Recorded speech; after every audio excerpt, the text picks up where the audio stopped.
Hello everyone, आज बात करते हैं डायलिसिस के एक बहुत ही चैलेंजिंग कॉम्प्लिकेशन के बारे में which is headache during dialysis. Patient dialysis पे आता है, शुरू होते ही कुछ देर बाद उसको सर में दर्द होने लगता है। पूरी डायलिसिस के टाइम वो बहुत परेशान रहता है और डायलिसिस खत्म होने के कुछ घंटे बाद ये हेडेक ठीक हो जाता है। इसको कहते हैं हीमोडायलिसिस इंड्यूस्ड हेडेक। ये होता क्यों है और हम इसके लिए क्या कर सकते हैं, आइए इस बारे में बात करते हैं। हीमोडायलिसिस इंड्यूस्ड हेडेक होता है 5 मुख्य कारणों से। पहला है caffeine withdrawal.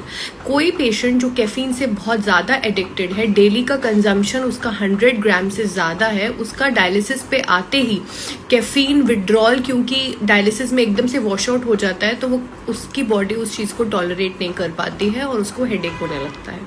Number 2, acetate dialysate. कई बार जो डायलिसेट यूज़ हो रहा है उसमें एसिटेट के प्रेजेंस की वजह से भी हेडेक पाया गया है।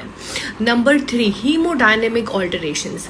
डायलिसिस होने से पेशेंट्स के अंदर जो संतुलन चल रहा होता है पानी का, नमक का, वो एकदम से चेंज होता है। हीमोडायनेमिक शिफ्ट्स होते हैं, किसी का बीपी डाउन होता है, किसी का बीपी अप होता है, नमक के लेवल्स चेंज होते हैं, इक्विलिब्रियम डिस्टर्ब होता है। इस सडन चेंज को बॉडी कई बार एडजस्ट नहीं कर पाती है, उसको ब्रेन में इडीमा भी होता है और उससे डायलिसिस रिलेटेड हेडेक हो सकता है। नंबर 3, हाइपोमैग्नीशियमिया। मैग्नीशियम की कमी से भी देखा गया है कि हेडेक हो सकता है। Last but not the least, hard water syndrome.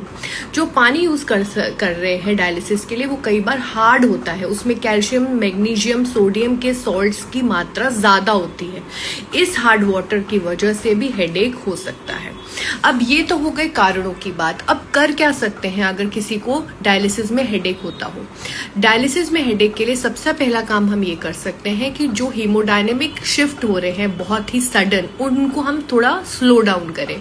Dialysis को हम भले टाइम बढ़ा दें लेकिन उसकी स्पीड को कम कर सकते हैं, उसमें प्रेशर्स को कम कर सकते हैं ताकि पेशेंट उस शिफ्ट्स को अच्छे से टॉलरेट कर पाए।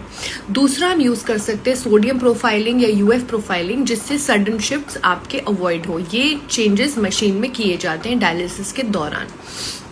कुछ ऐसे पेन किलर्स होते हैं जैसे कि एमिट्रिप्टिलिन, प्रोक्लोप्रमाजीन, जिनको हम यूज करके डायलिसिस से प्रिवेंट कर सकते हैं। जिनका बीपी कम या ज्यादा हो रहा है, हम बीपी का अप्रोप्रिएट मैनेजमेंट करने से भी हेडेक ठीक होता है।